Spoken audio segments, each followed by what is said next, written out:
തൃശൂർ താന്യാത്ത് ഗുണ്ട ആക്രമണത്തിൽ വീട്ടമ്മയ്ക്ക് വെട്ടേറ്റു. താന്യം സ്വദേശിയായ ലീലയ്ക്കാണ് പരിക്കേറ്റത്. മകനെ ആക്രമിക്കുന്നത് തടയാൻ ശ്രമിച്ചപ്പോഴാണ് ഇവർക്ക് വെട്ടേറ്റത്. MS ലിഷോയ് ചേരുന്നുണ്ട് വിവരങ്ങളുമായി. ലിഷോയ്, എന്താണ് പ്രശ്നം? ഇന്ന് വൈകുന്നേരം 4 മണിയോട് കൂടിയാണ് ഈ സംഭവം ഉണ്ടാകുന്നത്. ലീലയുടെ തൊട്ടടുത്തുള്ള വീട്ടിൽ ഒരു സംഘം ആക്രമികൾ കയറി അവിടെ ബഹളമുണ്ടാക്കി. ഈ ബഹളം കേട്ട് തൊട്ടടുത്ത വീട്ടിലേക്ക് ലീലയുടെ മകൻ സംഭവം എന്താണെന്ന് അറിയുന്നതിന് വേണ്ടി ചെന്നു. ആ സമയത്ത് ഈ ആക്രമിച്ച ലീലയുടെ മകനെ ആക്രമിക്കുകയായിരുന്നു. ലീലയുടെ മകനെ ആക്രമിച്ച സമയത്ത് ഇത് തടുക്കുന്നതിന് വേണ്ടിയാണ് ഇവർ അവിടേക്ക് പോയത്.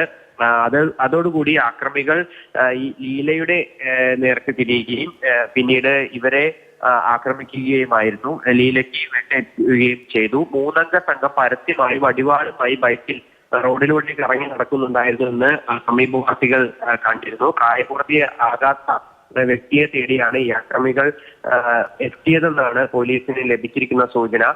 ഇയാളുടെ താന്യം തോട്ടാൻചിറയിലെ വീട്ടിലും ആക്രമികൾ അന്വേഷിച്ചെത്തിയിരുന്നു. പ്രതികൾക്കായി അന്തിക്കാട് പോലീസ് അന്വേഷണം ഊർജിതമാക്കിയിട്ടുണ്ട്. മുറ്റിച്ചൂർ ചെമ്മാപ്പള്ളി പ്രദേശത്തുള്ളവരാണ് പ്രതികളെന്നാണ് പ്രാഥമിക വിവരം. ഇവർ നിരവധി കേസുകളിൽ പ്രതികളായിട്ടുള്ള ഗുണ്ടകളാണ് എന്നുള്ളതും പോലീസിന് വിവരം ലഭിച്ചിട്ടുണ്ട്. ശരി, MS ലിഷോയാണ് വിവരങ്ങൾ നൽകിയത്.